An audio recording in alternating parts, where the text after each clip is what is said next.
I think that most people will go through their whole lives without ever fully committing themselves to anything or anyone. I think that most people will go through their lives with this almost half existence, giving just enough, but always playing it safe, always hedging their bets. And sometimes we'll see someone who is all in. You know, sometimes you'll see someone, they are just all in, they are devoted to something, committed to something, and there's something so heroic about that, isn't it? And it doesn't matter whether they succeed or fail. There's something inside of us sometimes secretly that we wish we had their kind of courage. Courage to give everything, courage to live unafraid, courage to believe so deeply that they can give everything and nothing would be wasted. That they give everything and it is worth everything, even their failure. I mean, have you ever had moments in your life where you thought, man, I just wish there was something I could give all of me to? Because we're so timid. Naturally, we're so fearful. We're always looking for ways to hedge our bets. And there's something within us that is longing for something big enough that we could give all of us, that would contain all of us so that nothing is wasted. But most of us, we will never live without hedging our bets. But don't you wish that you could? Don't you wish that you could live with that kind of courage, that kind of clarity, with that kind of passion? Isn't there something within you that stirs with this idea of giving yourself so fully that it would cost you everything and it would still be worth it, even your death? See, until you find something that you would die for, then you have not really begun to live. See, Jesus, when he says, love the Lord your God with all your heart and your soul and your mind and love your neighbor like yourself, he is inviting us into a courageous life. The kind of life that holds nothing back, that gives everything to the life that only God can give you, as you give all of yourself to him, all of your time and your talent and your treasure, your heart and your mind and your strength and your power and your passion, everything to God, because he is the only one who will never disappoint you.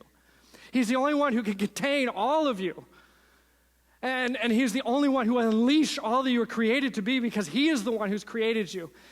And he wants you to give all of yourself to him so that he can release you into the world so that you can be a force for good to love others unafraid, because you have everything in him. And maybe you're here right now and you're not even sure if you believe in this whole God idea. This is kind of crazy to you, but there is something in you that stirs with this idea of giving yourself fully, because you have been searching your whole life for something to give your life to. And if you never found anything that was worth it, you always hedged your bets. You've always pulled back. And what I want you to know, that God is the only love that will never disappoint, that when you find God, you give yourself to him, you actually discover that you're the one who's been found. That he wants to unleash within you all that he has created you to be, and no other love will do. No other love will do. The reason that you can have confidence in going all in with God is because Jesus, he already went all in for you. See, maybe you're uncomfortable by this about this idea of giving all of yourself to God that you can't even see. I get it. It sounds crazy, but I want you to know that he sees you and he knows you. He knows you better than you even know yourself. And almost 2,000 years ago, Jesus came because he knew you. Because he wanted to rescue you from a life of half existence, from a life without meaning, without purpose, a life only half lived, a life of hedging your bets, a life of fear. And he wanted to mend and to fix all that is broken within you and to free you from the imprisonment of the sin that robs us of our true selves. Jesus gave his life so that you could have the life that only he can give. And if you're here right now and there's just something stirring within you that you want the life that only Jesus can offer, maybe you've never thought about it, but I just want to pray for you right now. If I just ask everybody, let's just close our eyes and bow our heads. And if you're here right now and you have never given your life to Jesus, maybe you've thought about it, maybe this is the first time you've ever really understood that this is a life that God is calling you to, and it's the life that you want.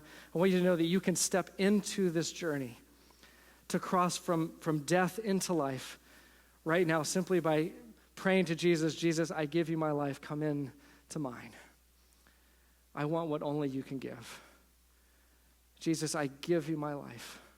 I want what only you have to offer. And if you pray that right now, I just want you to come and tell us, afterwards, don't be afraid. Come and share with us. We're going to have somebody up front. They would love to talk with you and pray with you. Come and tell me. We want to walk alongside you in this new life that you've begun. Don't walk it alone.